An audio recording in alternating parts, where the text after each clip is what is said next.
Icicles and water, old differences dissolved, drip down together.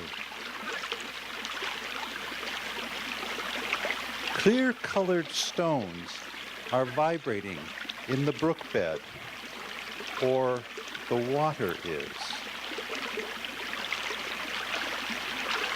There, in the water, color of the water moves. Translucent fishes.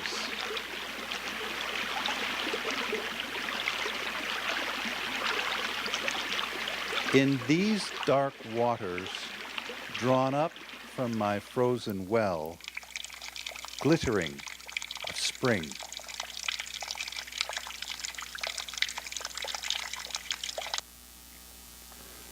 The floating heron pecks at it till it shatters. Full moon on water.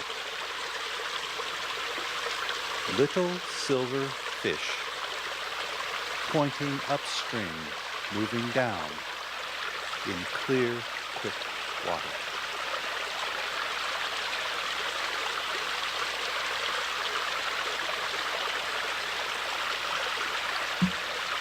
Thanks very much, Jeff. I imagine everybody knows Jeff Badenoch without introduction.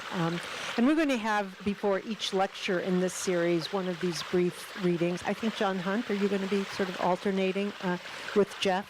So prepare to begin with a quiet reading, or maybe a noisy reading for all I know, John. And then I'll come up and introduce things, and we'll begin for the evening. My name is Linda Gillison. In case you haven't been here to the series before, I tend to get the honor of introducing all of these wonderful lecturers and then hearing my colleagues talk about things about which they're really passionate. And we actually don't get into each other's classrooms very much, so this is a real treat for me. I'm welcoming you to the 16th annual Community Lecture Series, sponsored, as you know, by the Alumni Association of the University of Montana. And our series theme is on the screen behind me. We have 6 wonderful, very diverse lecturers lined up here. And I'm going to introduce our first lecturer in just a second. Before that, let me remind you, as I always do, to turn off your cell phones, please, in case you haven't done that yet. I also want to remind you that the series is being taped by MCAT. So later on, we'll be able to give you the schedule for broadcasting of this on MCAT, and you'll be able to see it after the series is over. That's always a good thing, particularly if you can't make it to one of the lectures. An additional special offering for us, and this is made possible by the Montana Museum of Art and Culture, is that there are water-related art exhibits both in the President's office and in the Montana Museum of Art and Culture. And they'll be there from the beginning of this month through the end of March. So try to drop over there sometime and see those exhibits. They'll be very nice. And we thank Barbara and Brian very much. Are they here? Are one of them here? I don't think they're here this evening. All right, so next I want to get to the introductions. And our first lecturer is Robert Stubblefield. And Robert is one of those people who is not only a teacher, but also a writer and also an activist. He's been involved with waters, with water activism, and with watersheds and things like that. And so it's really interesting to have someone who's not only an excellent faculty person, but also, because Robert teaches in the creative writing program, a productive writer himself of essays and of fiction, and also somebody who really has hands-on experience with the topic we're dealing with during this series.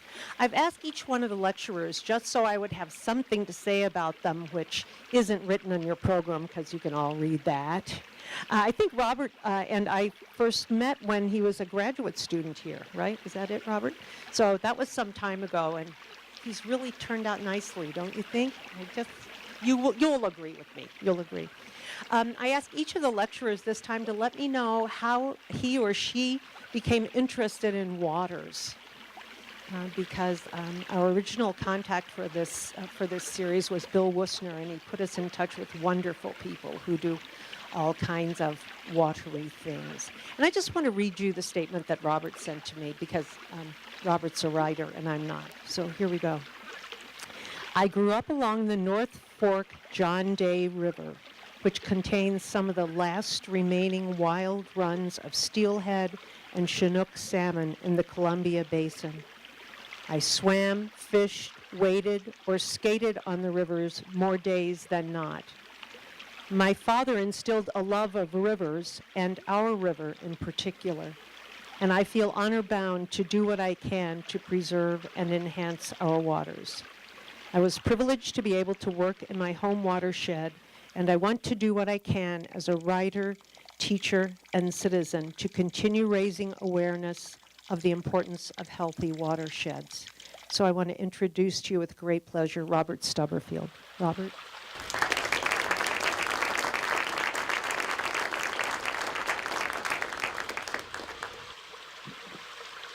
Okay, I'd just like to start by saying how honored I am to be kicking off the 2014 Community Lecture Series, and I'd like to thank the Office of Alumni Relations for inviting me, and thanks to Jeff and Linda, and mostly thanks to all of you for turning out this evening. I really appreciate it. And to be able to talk on this subject to this audience is just about the perfect combination for me. I'm really happy to be here. So I'll just start out with a little bit of an introduction about what I'm going to be talking about. Then I'll show you a few slides just so you'll be familiar with kind of the habitat and the area that I'll be addressing. In the fall of 1997, I was hired as coordinator of the North Fork John Day Watershed Council, and I held that position for 5 years. My first day on the job, the council chairman, a hired consultant, and I visited a rancher at a potential job site. The last I heard, you went away to become a school teacher, he said. Now you're back here packing a clipboard and trying to tell me how to run my ranch. And that was my introduction to the job. And I never forgot that. I was never really given much opportunity to forget that. And I sure remembered it every time I started to pack my clipboard. But on the drive back to the office, I expressed doubts about my credentials for the position. It seemed like a big charge. No one has the right credentials, the consultant said, because no one knows what they are. These positions are brand new. Okay, how's that? Okay, enough about the clipboard. Maybe you need a fish biologist, I said. We interviewed a fish biologist, the chairman said. We hired you. His words weren't necessarily meant as a ringing endorsement, but perhaps more of a charge. We hired you to do a job, and we expect you not only to do it, but to learn how to do it. The North Fork John Day Watershed Council needed a grant writer, a project coordinator, a monitoring coordinator, and an outreach specialist. They had enough in the budget to hire one person for 6 months. So I started writing grants, and it was a good time and place to apply for funding for restoration projects. The John Day is the second longest to the Yellowstone undammed system in the lower 48. It contains native salmon and steelhead runs that have never been supplemented by hatcheries, and those two features make it unique. So I was in the right place. Watershed councils were formed in Oregon primarily to facilitate restoration projects on private lands that provide public benefit. And this represented some of the first attempts to look at river systems as watersheds rather than checkerboard and piecemeal properties.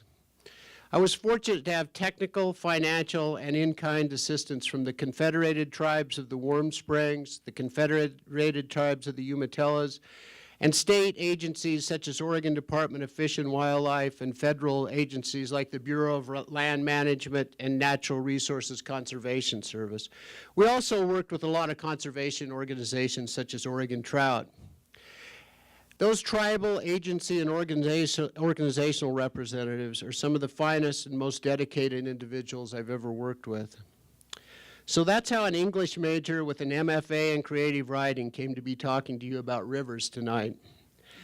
And if that seems like a plug for the liberal arts and the importance of writing in the curriculum, so be it. So I'm going to show you some photos, and these are mostly, like I said, just to give you kind of an overview of the types of habitats that I'm talking about, so you'll be somewhat familiar with those systems.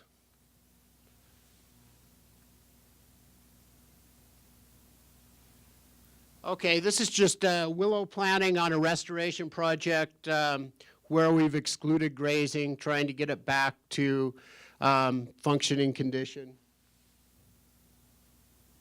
Same thing. This is a property on the middle fork of the John Day, and it was acquired by the Confederated Tribes of the Warm Springs, and this is what it looked like when they purchased it. I'll show you some photos later of plantings on it. This is an upland site, and you can barely see the stream in it, but I'll make note of this later. That's actually a fairly healthy system for that area. You can see the multi-storied canopy, and you can even see some water in there if you look closely. This is another site on the middle fork. It may be a little difficult to see, but that's been planted all on the right side there.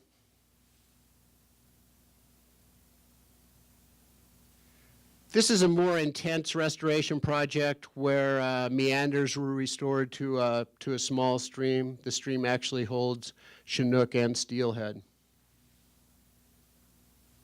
This is just an overlook from where I hunt deer, kind of into to the North Fork system, so it shows you what, that's the midlands, like mid-elevation there, say 3,000 feet. And this is the river from my home and what it looked like 2 days ago, thanks to my nephew.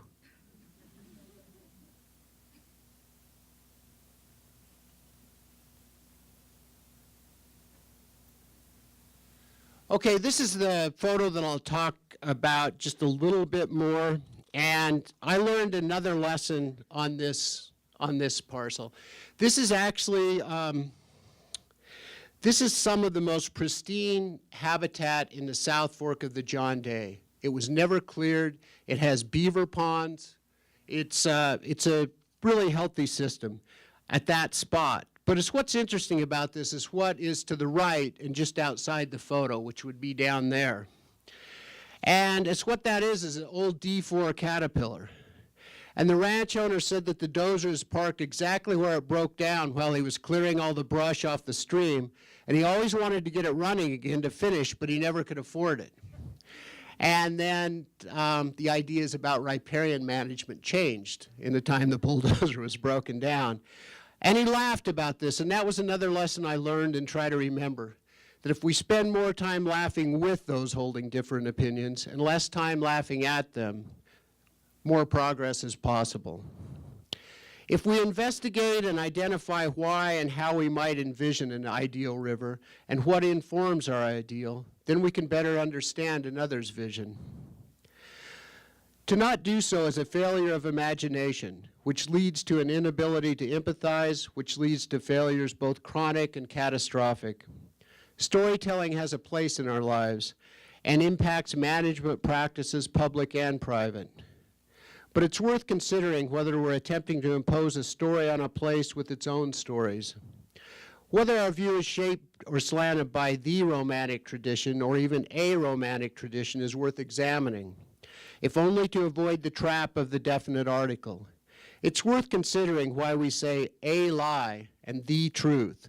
Isn't it possible that there are countless truths? In the teaching of writing, we stress that the specific illuminates the universal, never the other way around. So I'm going to share a story about a specific incident in a particular place involving two principals who could not imagine the other's perspective. And so I'm going to read part of an essay that I've been working on, and I'll talk a little bit during it, and I want to leave plenty of time for questions when we finish. But this comes from By Some Gliding Stream, and the subtitle's on your program. I'm going to put that up behind me just because I'm comfortable with that view. How should the ideal river appear?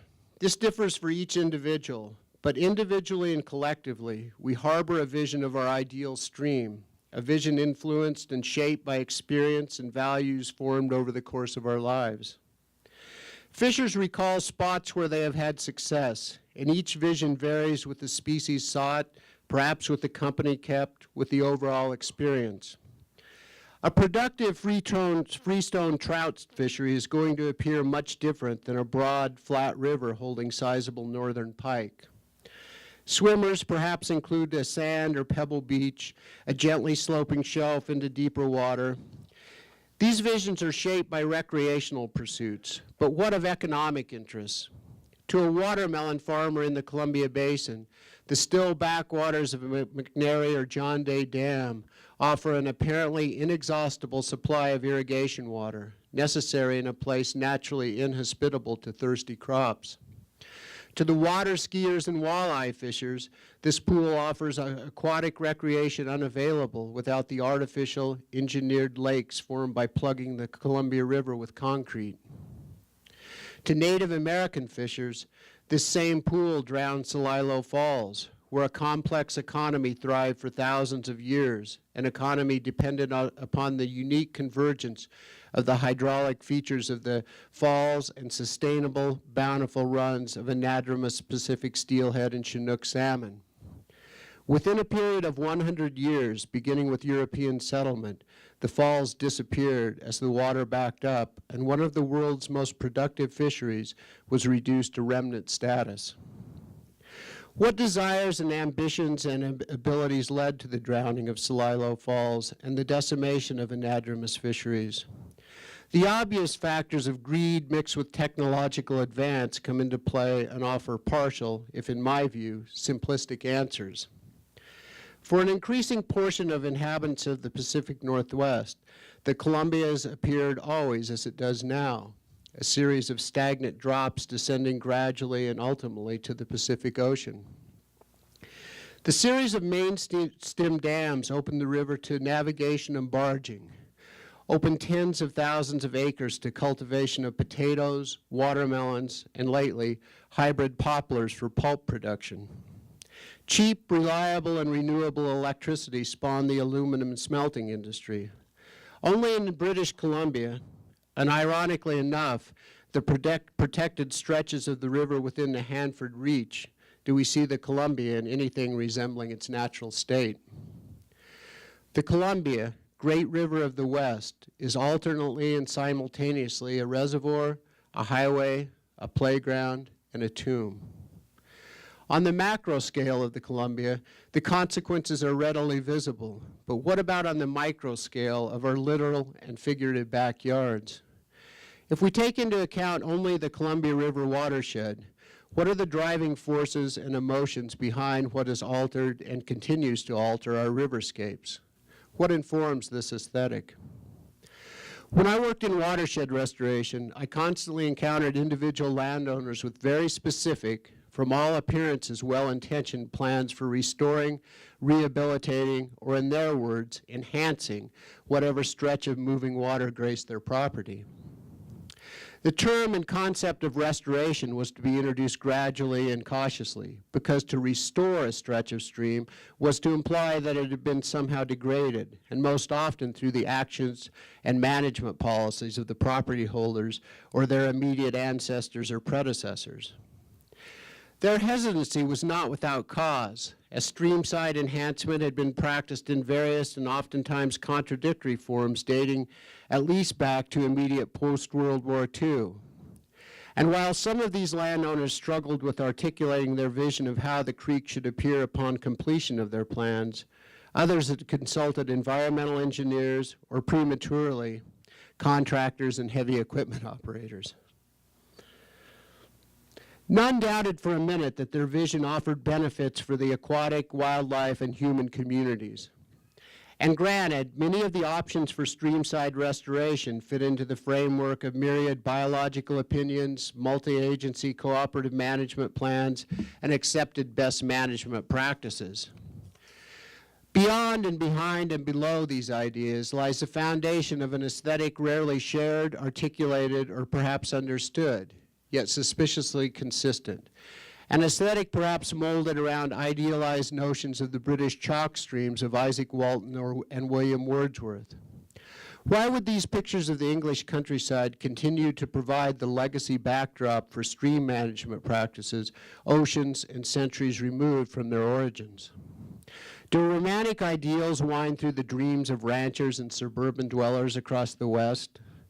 Is it possible that we have and continue to alter streams in permanent ways in some interpretation or misinterpretation of the romantic's view of a fairly limited and quite specific parcel of nature? What might this vision involve that would affect and perhaps adversely affect a variety of streams? Could this vision, seemingly benevolent and oftentimes even progressive, played out on parcels ranging from a few acres to tens of thousands of acres, cumulatively impact watersheds on a scale approaching that of the major dam building of the mid-20th century? An examination of our relationships to streams and rivers yields a document as unique as our fingerprints. But as with our fingerprints, the canvas and patterns are strikingly similar. The dream of streamside living is common and commonly realized throughout the West, so much so that one of the familiar jokes among those working to restore and protect streams goes something like this, allowing for regional variation. What is the difference between a developer and an environmentalist in the Deschutes or the Bitterroot or the Gallatin Basin? The developer wants a house along the river. The environmentalist already has one. Quoting Walton from The Complete Angler, he describes the dream of many. Let me live harmlessly, and near the brink of Trent or Avon have a dwelling place, where I may see my quill or cork down sink, with eager bite of perch or bleak or days, and on the world my Creator thank. Esquire Davis goes on to describe the pleasures of residing harmlessly and near the brink of a stream where Flora's gifts among are intermixed with verdant grass between, the silver-scaled fish that softly swim within the sweet brook's crystal watery stream. Wordsworth's Prelude details a similar aim. What dwelling shall receive me? In what vale shall be my harbor? Underneath what grove shall I take up my home? And what clear stream shall with its murmur lull me to rest? Is it possible to live harmlessly in close proximity to a stream? At what number does harm begin? For most of us, at a number one beyond us and ours. An environmental decline, loss of community, and the general going to hell of things begins shortly after our arrival. I realized the power of this desire when I lived within 7 miles of my boyhood home, yet more distant from a year-round stream than I ever had. During my boyhood and adulthood, I had the good fortune to reside within a 5-minute walk of the North Fork John Day, the Willamette, the Grand Ronde, Columbia, or Clark Fork. I had never considered this as particularly good fortune up until that point, but living in a high desert steppe forced me to consider the source of my sense of dislocation and restlessness. The road I biked or drove to work descended sharply and then leveled and paralleled a major tributary of the North Fork, and for months I tried to dismiss as coincidental the lifting of my mood as I entered the valley. This was a matter of less than 2 miles, but one microenvironment matched my aesthetic for home, while another did not. I avoided considering this at any length for months, throwing myself into late-season woodcutting and clearing brush on the weekends, but almost always becoming restless and driving toward the river before evening. All of the above rivers have undergone massive changes through activities such as mining, agriculture, channelization, logging, grazing, and most profoundly, development and settlement. In the cases of Portland with the Willamette and Columbia, and Missoula with the Clark Fork, Blackfoot, and Bitterroot, cities were established at or near the confluence of the major rivers in the region. In both cases, as in almost all cases where development occurs, the course and nature of the rivers were altered to accommodate human needs and desires. We desire to live near streams for a variety of reasons, both biological and psychological. Before electricity became available, it was impossible to pump drinking or irrigation water to the lands above the floodplain. Drinking and irrigation water were available along streams, and commerce had been taking place in these regions for centuries. So they were historically areas inhabited for at least part of the year. For most of this period, stream modification was not a large issue due to labor requirement and small populations. But as access to earth-moving equipment and large labor pools became available, the temptation to alter a river became greater. Channelization and construction of levees to confine streams accelerated after World War II and continued well into the 1960s. 1964 saw flooding throughout the Pacific Northwest, and most significant floods over the past 50 years have been compared to the '64 flood. On the mile-long stretch of river I grew up knowing and loving, channelization and diversion had taken place for a century toward the aim of providing farmable land near the river's edge and flood control for my family home and the two other houses between ours and the small town of Monument, Oregon. The river had been significantly altered for 3 families, and this pattern is repeated on small and large scales across the entire region. This case falls between 2 reasons for streamside alteration, and 3 houses along 2 miles of river would be considered development on a small scale. But at even that scale, the alteration required has major effects on both the channel and the riparian ecosystem. This type of channelization has occurred throughout the Northwest and Columbia Basin for exactly the same reasons. Channelization and diking of rivers for flood control and to save homes and agricultural land was relatively uncontroversial during this period. The Army Corps of Engineers did move 2 homes along the North Fork John Day. These houses were constructed low upon the floodplain and had a history of flooding prior to 1964. This relocation became controversial. The families initially resisted the proposal to move their dwellings, and although the term moved was applied, the homes were for all practical purposes reconstructed with concrete foundations, new sidings, roofs, and other measures viewed as incentives for the families. The improvements to the homes were widely resented within the local community, while the fact that significant sections of the river were straightened and diked, resulting in potentially devastating effects immediately and long range downstream, was readily accepted. Entire communities such as Arlington, Oregon, and North Bonneville, Washington, have been relocated to accommodate main stem Columbia dams. But historic and recent practice has been to engineer and implement a change to the river to accommodate homes. Many urban and suburban dwellers point the finger at mining, grazing, and logging as the activities that have resulted in damaged and compromised watersheds.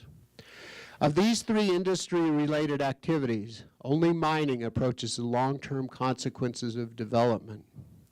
An article in Restoration Ecology states, "A primary question in the restoration of channelized reaches is whether the human disturbance can be eliminated. There may be either socioeconomic or technical reasons preventing restoration."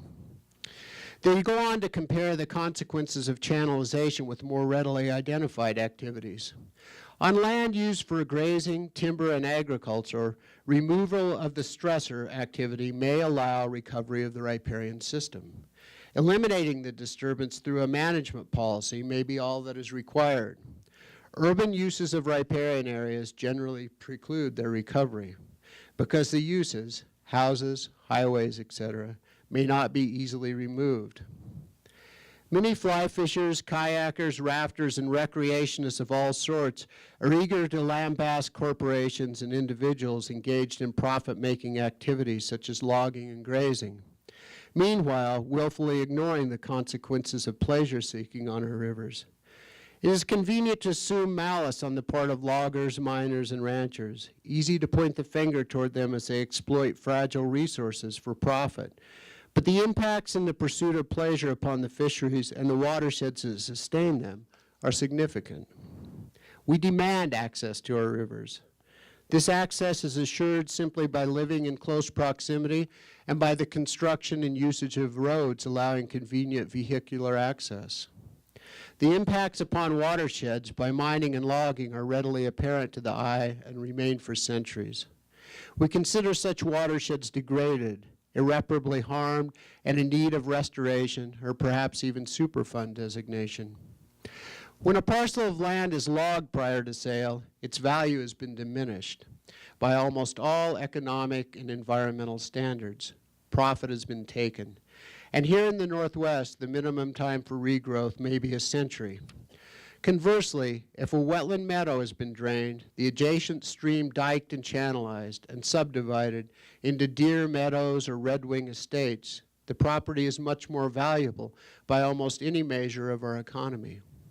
The log parcel can eventually be restored to properly functioning condition, an outcome unlikely, if not impossible, with the subdivision. So if we accept the premise that socioeconomic or technical reasons prevent restoration, and dam removal efforts across the nation, including Milltown Dam right here, at least bring this premise into question, what are we left to do in order to minimize our impact on watershed and specifically riparian health? Are there actions we can take which will restore or maintain watershed health while still allowing easy access to streams for pleasure and profit? What do we desire from the streams where we reside? Access in a variety of forms, long-term channel stability, and a relatively stable stream flow. These attributes are common in the spring-fed chalk streams of Great Britain, but can they translate to the snowpack-reliant freestone streams of the Pacific Northwest? Development of our floodplains is common and has only recently fallen under heavy scrutiny. Rivers run throughout our cities and our dreams, and a view of distant mountains and the sound of a babbling brook are widely touted in realty ads and brochures. We value and protect our rivers today in ways defined by our aesthetic, which is seldom deeply examined. During my years working in watershed restoration, almost every project investigated for proposal began with the landowner's description of how they wish the stream to appear. Following this, commercial concerns and production values were raised. And then, almost always last, biological functions. Residential owners invariably wanted some form of a placid, stable stream flowing through their property. Oregon Department of Fish and Wildlife habitat biologist Jeff Neal describes the common ideal as, quote, lawn right down to the water's edge and large trees spread far apart. This is not beneficial for the functioning of the stream and is particularly harmful for the anadromous and residential fish dependent on them, end quote. Neal says that with the exception of wetland meadows, which are unsuitable for development in their natural, properly functioning state, a variety of native shrubs and sedges are the preferred streamside vegetation for most inland Northwest sites. The riparian zones are brushy and the riparian canopy is multi-storied, he says. Most residential property owners consider that messy. Indeed, consider the television advertisement which shows a smiling homeowner clipping away the streamside brush and weeds with their sickle mower. I think we've all seen that. As coordinator of the North Fork John Day Watershed Council, I looked at a number of projects where the landowners proposed to cut down native willows, red osier dogwoods, or cottonwoods to clear away the brush and plant some grass. These were almost always landowners with small parcels, and they were not malintended. When questioned as to the habitat benefits of the proposed project, they were at a loss, with the occasional exception of mumbling something about improved access for deer and elk. I don't know if that was access to the deer and elk for them or the deer and elk's access, but if asked, many of these property owners supported wild and scenic designation for the local rivers, wilderness designation for the headwaters of the North Fork or Middle Fork John Day, yet simultaneously strove to eradicate any encroachment of wildness on their backyard. As recently as the 1960s, agricultural landowners were offered incentives to remove native vegetation from stream banks. Cottonwood trees were thought to deplete the water table along smaller streams, and indeed, a temporary increase in stream flows registered upon clearing. Detrimental effects to stream temperatures, bank stability, and riparian storage were not immediately apparent nor considered for another decade. When combined with the indiscriminate and large-scale logging of the headwaters, significant portions of watersheds were robbed of their natural storage capability. The initial reaction to early runoffs, lack of bank storage, and diminished late season flows was to propose more dams or off-stream impoundments. In short, engineered storage solutions. Eventually, land managers noticed a correlation between unenhanced watersheds and functioning biologically productive streams. The concept of passive restoration is a surprisingly recent practice. Again, what is the ideal river? Appearances differ greatly depending not only upon your objectives, but your aesthetic. Late in the spring of 2000, I fielded a number of calls at the offices of the Watershed Council regarding a dead cow in the North Fork John Day. These calls came from ranchers, rafters, fishers, from a wide variety of people using the river. Suggestions included that I immediately contact the Oregon Department of Environmental Quality or the Oregon Department of Fish and Wildlife, two agencies not commonly beckoned or welcomed by rural residents and landowners. There were occasions when our council turned down offers by DEQ personnel to attend a meeting to endorse a project simply because the project would be looked upon more favorably by the local community without DEQ's testimony or presence. But with a dead cow in the stream, the consensus appeared to be that somebody should do something. When I contacted Oregon Department of Fish and Wildlife, the fish biologists assured me that the carcass would eventually disappear and meanwhile was not adversely affecting stream health.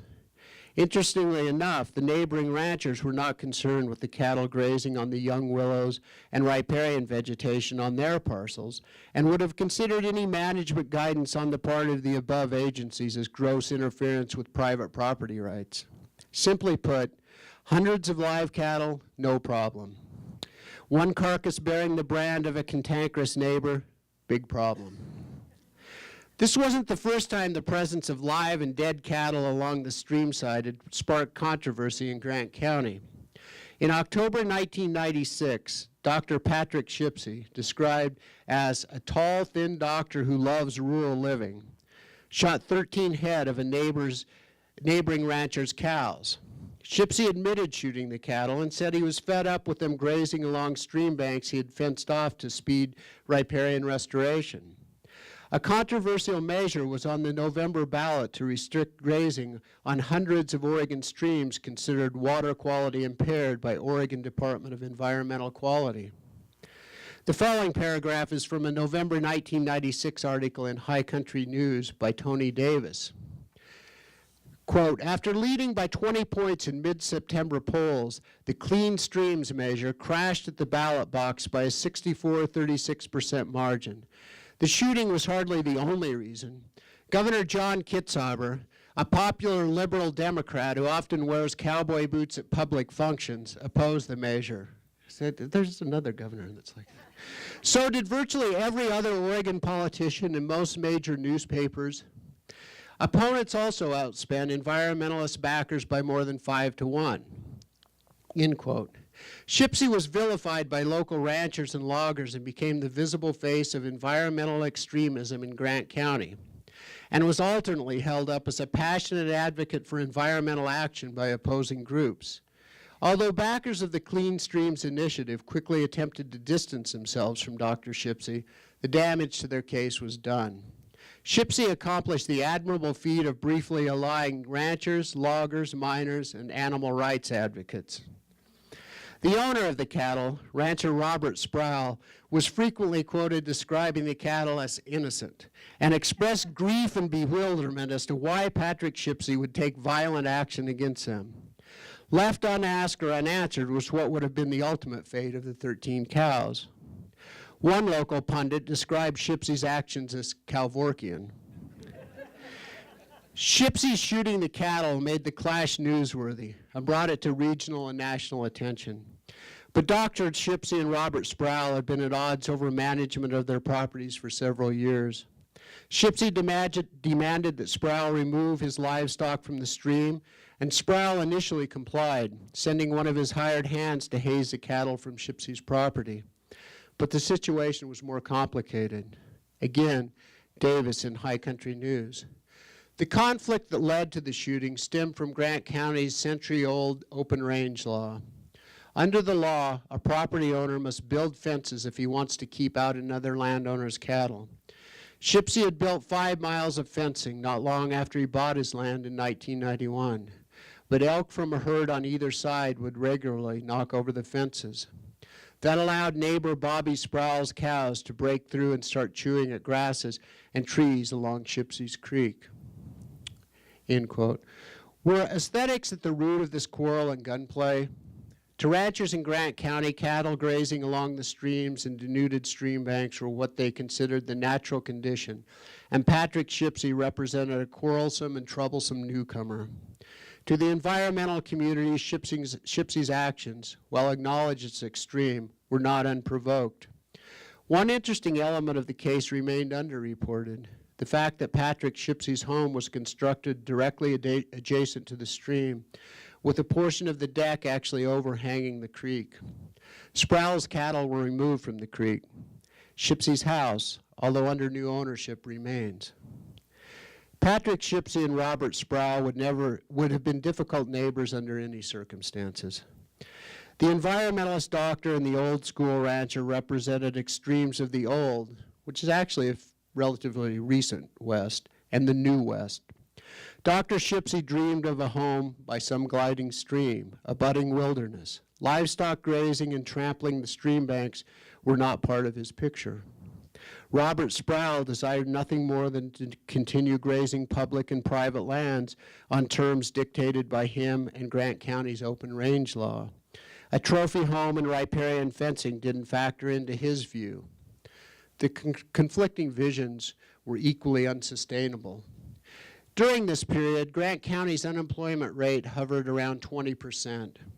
Factors such as increased automation, serious overcutting in the preceding 2 decades, and changing markets altered the economy, and the diminished timber industry left a void eventually filled with anger and resentment. Forest Service management practices had indeed shifted due to pressure from environmental interests and a simple lack of marketable timber. Local officials were elected on a platform of promises to return the timber cut to 1980s levels, promises they lacked both the legislative clout and the resources to fulfill. Gradually and begrudgingly, residents are beginning to accept the fact that public land belongs to the public, and this public is going to demand input into the management of the resources. Initial skirmishes involved old-growth timber and spotted owls, but the forum has shifted to clean, cold water and Pacific steelhead and Chinook salmon. Only recently has development been placed in the same threat category to these resources as mining, grazing, and logging. As with the traditional resource extraction industries, the lag between the activity and acknowledgement of the detrimental effects makes catching up a priority. Organizations such as Save Our Wild Salmon, Trout Unlimited, the Freshwater Trust have been promoting small-scale restoration in residential areas for several years. Setback legislation is currently in place or under serious consideration throughout the Columbia Basin. The Clark Fork Coalition here in Missoula does an admirable job of publicizing the threat development poses to our watersheds and fisheries. The blooming of trout-friendly lawn signs throughout the Columbia Basin provides evidence that urban and suburban dwellers are recognizing the immediate, lasting, and cumulative effects of human activities. A preference for shaggy lawns and a fondness for dandelions might one day be considered as essential to watershed health as selective, environmentally responsible logging and managed grazing. It is not enough to set aside wilderness areas in our headwater streams and ignore the runoff from lawn fertilizers and herbicides and pesticides. Although the effects on aquatic species is at the forefront of the discussion, all wildlife suffers from the decline in watershed health. The precipitous decline of neotropical songbirds can be partially traced to development of our riverscapes and meadows. A trout-friendly lawn and healthy riparian ecosystem also benefits robins, western kingbirds, and black-capped chickadees. Across the region, a dialogue has begun between agricultural producers and consumers. At farmers markets, public meeting halls, and in classrooms, sustainability has become more than a buzzword, but a goal. There exists a growing awareness that our watersheds are more complex than wilderness areas and urban enclaves. Progressive livestock producers are coming around to the fact that to sustain their livelihoods, they must produce their product in a manner palatable to their consumer base. And these consumers are recognizing that paying a fair price for beef, vegetables, fruits, and grains produced in a sustainable fashion is preferable to subdividing our farms and ranches and importing our commodities. Conflicting views and divergent aesthetics will continue to divide land managers, but an examination of these differences and the elements informing them can help us to recognize opportunities and overcome obstacles. Of the scores of projects I worked on during my tenure with the North Fork John Day Council, Bates Pond was undoubtedly the most contentious and ultimately one of the most productive. Bates Pond existed at the former town site of Bates, Oregon, a small but booming mill town during most of the first 3/4 of the 20th century. The mill closed and the town was disassembled, and eventually only a 10-acre storage pond remained. Former residents held annual reunions at the site, and the pond was stocked annually with trout, providing access to young, elderly, and physically handicapped fishers. The dam constructed to create Bates Pond showed signs of neglect from lack of maintenance and passed into private ownership, becoming a liability concern for the landowner. The dam also blocked 13 miles of prime steelhead and salmon spawning habitat. Funding was available for site restoration, but with the caveat that fish passage from the Middle Fork John Day to Bridge Creek be restored. Removal of the dam appeared the obvious solution, but met with stern resistance from current and past residents harboring a strong sentimental attachment to the pond. Conservationists were just as firmly committed to a free-flowing stream and meadow restoration at the confluence of Bridge Creek and the Middle Fork. After a decade of heated debate and numerous promising but eventually unrealized proposals, a compromise was achieved. Through a combination of private and public funding, a fish ladder was installed, and within a year, Chinook salmon redds were observed in Bridge Creek. Walton and Wordsworth expressed a powerful attachment to the streams of their homes and articulated why we so value the riverscapes that attract us for work, play, and peace. Literature today continues to shape why and how we appreciate rivers. Elizabeth Grossman's Watershed presents case studies of how communities came to see dam removal as an opportunity to restore both wild and urban riverscapes. Books such as Kathleen Dean Moore's River Walking, Reflections on Moving Water, and David James Duncan's My Story is Told by Water examined our profound psychological, physiological, and philosophical attachments to the rivers of the Pacific Northwest and Columbia Basin. After examining our collective and individual attachment to streams and the aesthetic informing this attachment, it is impossible to remain passive regarding the protection and restoration of our rivers. Thank you.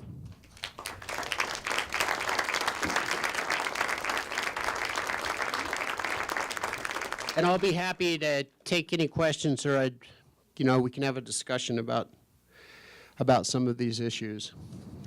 I'll just start and tell you, I know sometimes it takes a little bit to come up with a question, but I think in both those instances we saw a place where the aesthetic, the view of what a stream, what an area should be, was in direct conflict. Patrick Shipsey and Robert Bobby Sproul, as they always called him in the paper, which seemed to get more, he definitely had the local people on his side with that, but there was no compromise there. And Bates Pond, as I said, it was very contentious, and surprisingly so. I mean, that pond, it was a symbol of so many things to those people, and I think it took agency personnel a long time to understand what that was tapping into. And nobody really won with that. Honestly, I thought it would have been so much better had the dam come out and they had put a park there at the confluence of those streams, and it would have been a wonderful thing, but that didn't happen. But as we kind of debriefed about it later and sat around and discovered the Chinook salmon redds, that wouldn't have happened without a great deal of sacrifice on the part of that landowner and the people that she represented. And honestly, she was in kind of a tough spot, because I think she would have been okay with taking the dam out, but she was under a lot of pressure from people who had, fished there for years, who had ice skated there, ice fished. I mean, it was a readily accessible place, and there aren't a lot of those. So that was kind of an interesting case, I think. Yeah.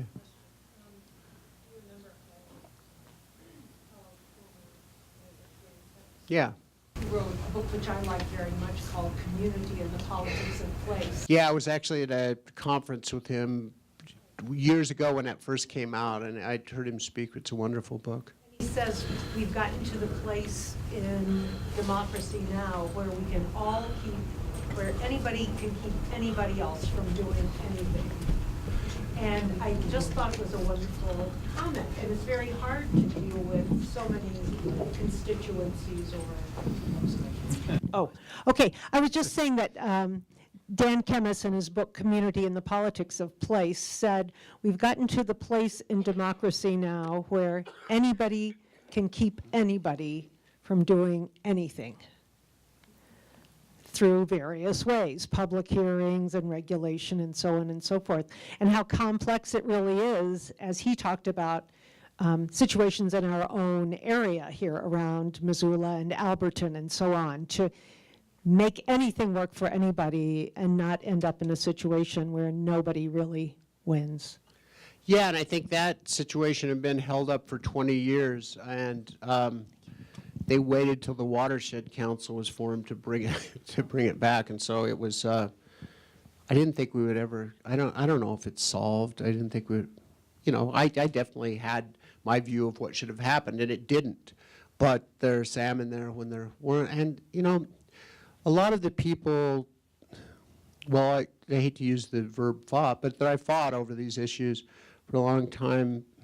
Things happen to them, things happen to me, and you do come to see their side a little bit more, as much as you can, and accommodate what you want to do. But I said that we laugh with them rather than at them, and that isn't always the case. I mean, I wasn't that way. And I remember we would have these meetings, and we would go home, and I would talk to people. They'd come over to the house, we'd talk about this, and we'd just talk about these people, and I don't know, all the things that would happen. And then there would be some social function, or we would have a public meeting and a potluck or something, and Deborah would come to the meeting and meet this delightful person, and it was hard for her to picture with the description that we'd had from them. I thought, yeah, well, probably her take is a little bit more accurate than mine at that point. But I think, that's kind of what watershed councils are. And we have those organizations here, It's about consensus building, and as any of you know who have ever served on a board that operated by consensus, it's more like attrition. But some good things happen, even though people may not ultimately win.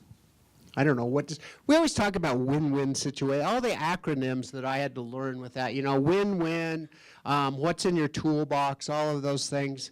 I don't know if I ever want to be involved in another win-win situation or consider what's in my toolbox that day. So. I've got a question for you. You started to mention this a little bit, but I was wondering if you could talk to us about some writers today that are that are maybe changing the ideal view that we have of what it means to live by water, or if you think a change like that is possible, or if it's too deeply ingrained, like the domestication of wildness.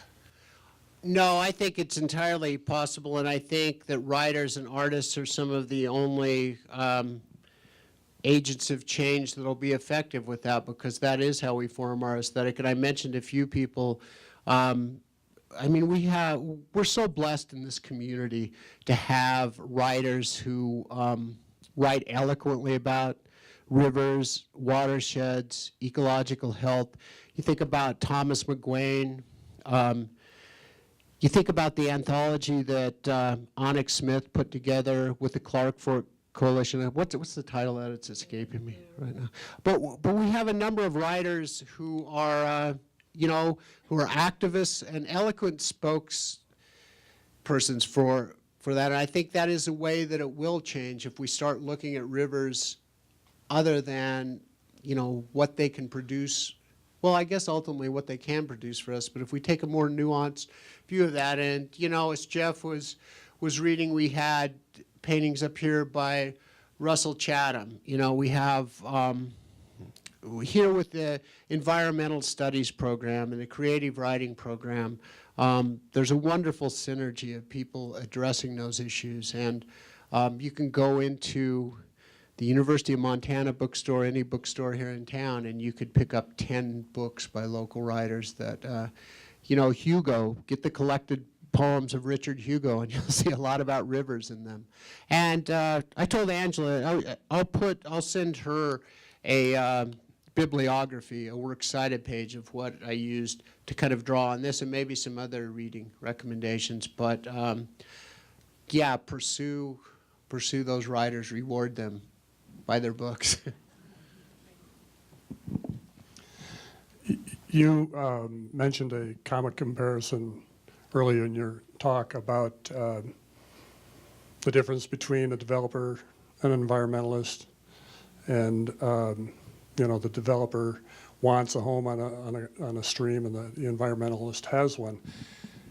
It brought to mind for me a controversy fairly close to home here, when there was a proposal for a subdivision at the mouth of Rock Creek, and we probably all knew somebody who was on one side or the other of that.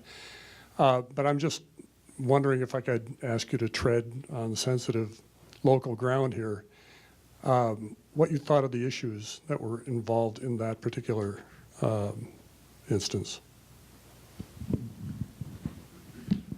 Well, I'll refer back to that essay a little bit, and to people a little bit more learned than I am on it. When, like restoration ecology, when they talk about that something that has been logged, has been heavily grazed, we know how to fix that. Once a development's in place, it's not going anywhere, or it's not going anywhere in, time as we would measure it. And I don't want to say that I'm anti-development, but I usually am in most of those cases. That would be my default position. And I'm not saying that that's always right either, because, as I said, when I was the coordinator of the Watershed Council, and still, Grant County, Oregon suffers from high unemployment, and there are really similar developments now starting there. And friends of mine, people that I went to high school with who are raising their families, are employed building those homes, maintaining those roads. And it's that seems like a pretty wishy-washy answer, I guess. But I understand the complexity of it. But I understand that there are probably places where development is a viable option, and places, as we talked about with writers and spokespeople for it, that through our own fumbling ways in our infancy, we're starting to recognize as spiritual places, as Native Americans have recognized sites for tens of thousands of years, and that there was a complex economy there, and their practices were based on sustaining health in a number of ways. And one thing I think about with that, when you think about offshore trawlers, sports fishing, dams, logging, grazing, mining, it'd be difficult for me to imagine how we could come up with a more effective system for eradicating anadromous fish runs. And the fact that we still have those, it's just a miracle of resiliency, I think. And when a development's put in a place like that, I think it's what's that going to mean in 100 years? I think when we have pristine headwaters and dams or I mean mines are proposed there, that's what gets people at least talking about those issues. And I think it's too easy to take it for granted that we don't have a voice in that, and we're going to leave it to the experts. But when a place that we consider sacred, healing to us is threatened, then we become experts. I mean, people say things that they're pretty certain about all of a sudden. And I know early on, like even before I was born, there were dams proposed for the North Fork, for main stem dams. And, you know, just because it was out of the way and, you know, maybe because the bulldozer broke down, they never got to it. And that's a great thing. You think about, like, that is some of the only habitat that we have in that whole system that we can go show people what it was like. And it was such an accident because, you know, here this rancher was doing what he thought was the right thing, and his bulldozer breaks down and he has to stop there. And, you know, I wish the bulldozer were in the picture. But I don't know, that wouldn't fit that wouldn't fit what they want to see. And, you know, when I talk about the aesthetic, sometimes if we see cattle on a stream, that's all we see. We don't see how that stream's functioning or that it may be, you know, a relatively healthy system. So, yeah, thanks. That's a long answer that may not be an answer. Just as a totally different scale, the monuments at Abu Simbel were moved when the Aswan Dam was built.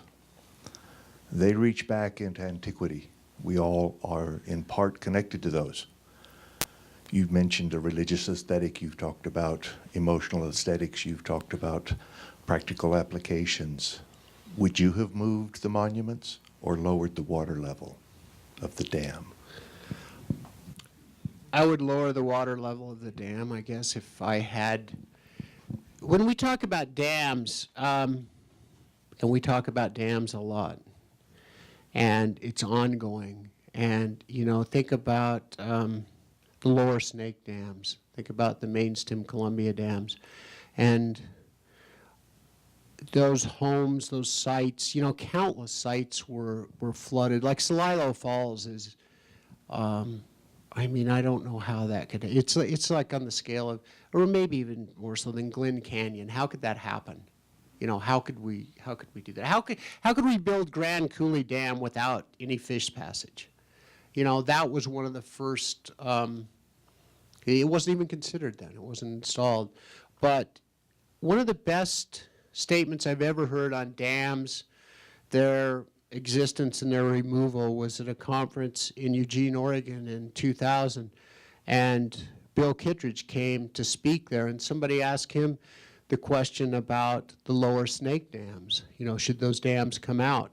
And that was pretty it still is controversial. And Bill said that it seemed to him that any society capable of constructing those dams should be capable of living without them.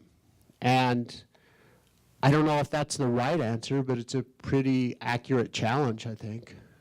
You know, what do we, and if we go back, and we can't vilify everybody, I think people did terrible things for greed, and I think there was malice involved, but also a lot of people did what they thought were the best practices at the time. And I tried to remember that when I was working as the watershed coordinator, because we would go out and we would talk to somebody about planning a site, about excluding grazing, and they would be really hesitant. And, you know, some of the people that I worked with couldn't understand that.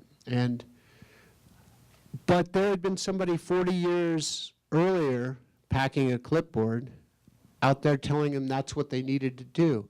And they had built relationships with those people, with the personnel. They built trust. They had acted in good faith. And, you know, there'd been a complete switch with that. And So I mean, so many times there. I grew up on a ranch in Grant County, and I was always accused of betraying my heritage. I don't know what, but I don't think it's betraying your heritage to act on the best available information that you have, and that's what education is. That's what change. That's what's, you know, when we stop changing. Think about how seductive it is to think, I know what I need to know right now, so I'm just going to stop, but I'm going to you know, and enjoy myself. And, you know, even the idea of riparian fencing, that has changed. When I first got in there, you could get any, you could get a grant to fence almost any creek. Well, again, you have conflicting views. Like the rancher wants the fence as close to the creek as possible. Everybody else wants it as far away. So these fences are built, they're flooded, they're torn out. You know, I'm not sure that was such a great thing. Maybe allowing the rancher to graze there for certain periods and developing a plan that works for everybody is a better thing than putting a fence in that's going to go out. And, you know, there's a picture, a photo that I have of somebody with a backhoe planting willows that I was going to put in here. And it's like the rancher with the bulldozer. If you have a bulldozer, you like to use it, you know?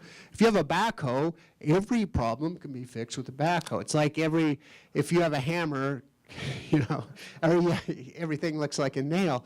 But like building fence made jobs, and it was, people kind of looked at it as a necessary evil, and it was, I mean, sometimes it's the obvious solution. It's the best solution, but sometimes it's like a Band-Aid that makes people feel like we're all doing something. And I mean, that's changed. It's interesting to me to go back there now, almost 12 years after working there, and see which projects we put in that I'm proud of. And I mean, there's some willow projects that we put in, and I thought they would never work. And we have red osiers and willows, native plants growing in these things. There are other things that I was really proud of that are like complete disasters, and I just kind of try to avoid thinking about them. But, you know, they were both put in with the same intent. So, again, one of the things that impressed me so much about working there was just the dedication of the people and their involvement, their generosity. Even people that disagreed on almost everything. And that's where, like, what Dan Kemmis was talking about. I mean, in that book, he has an instance, I think, of when it was time to brand. You know, there were families that couldn't stand each other, but they all had to get along when they had to brand. And when you can talk about these people in the abstract, it's totally different. But when you get in a meeting with them, or maybe not even in a meeting, and you need to listen, you know. And if we understand somebody else's story, we don't need to share that story. We don't need to be convinced of it, but we need to honor it. You know, there's a reason they think what they think.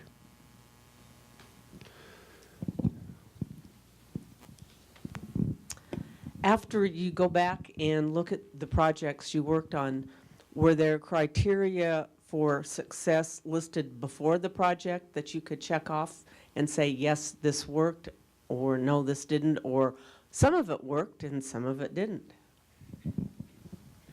Yeah, when you make a proposal, there are pretty strict guidelines before you put that in, and you know, there are some proposals that you can blanket, like riparian fencing, even though you're looking at the specific site and you're doing all of that. But the criteria held up pretty well.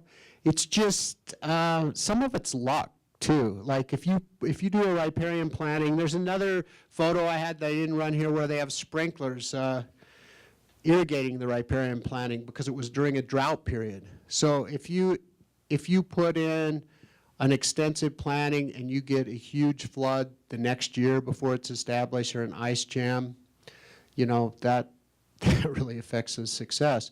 But I think the criteria held up pretty well, and I was so fortunate to have really intelligent as I said, generous people that would help me with the technical specifications.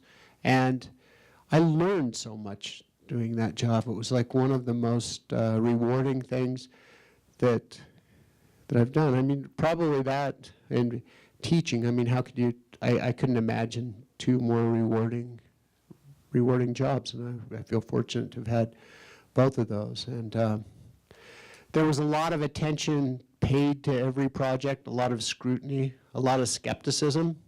I mean, you were never lonely when you were working on one of these, because there was always somebody stopping by and wanting to know what the hell you were doing and why it wouldn't work. And they tried that a few years ago, and didn't you know such and such? You should go look at his or go talk to him. And you didn't have to go talk to him, because he'd probably come by about half an hour before that. So, but yeah, that was a huge learning curve for me. Like I said, that was the first day on the job. The second day, I was sitting there trying to write a grant to sustain the council in our position that was running out in 6 months, and that was, I never had writer's block again after that. So I never had the luxury of thinking about it.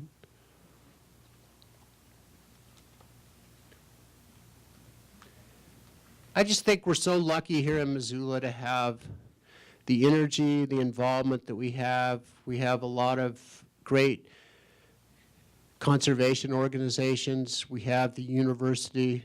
We have so many resources here and so many people that are passionately committed to that. And a lot of people here in the audience tonight that know a lot more about riparian issues and probably consensus building than I do.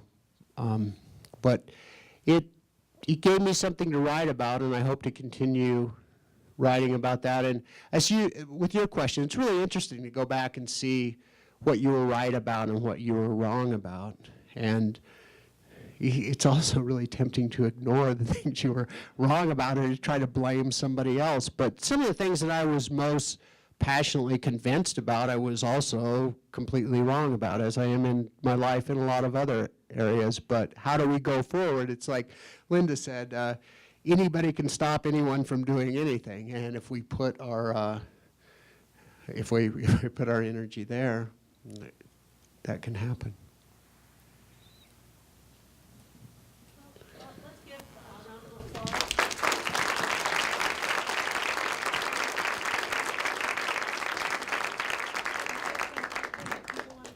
Sure, I'll be happy to talk with you individually. And as I said, I'll send that to Angela with maybe like a bibliography of what I worked on. I will just hold up one book real quick. And I'll put this on the list too. But some of the writers that I've mentioned, there are too many to mention, so I don't want to exclude anybody. But if you're interested in the technical aspect of this at all, there's a wonderful book called Watershed Restoration Principles and Practices. And it's accessible to the lay person or anybody with an interest in this, but it also has a lot of good technical case studies and a lot of information that I think will clue you into what it's like being a geologist. Once you take a geology class, you're never bored when you're driving. And I think if you read this book, you'll never be bored when you're driving along a stream. And thank you. I've really appreciated this opportunity to talk to you tonight.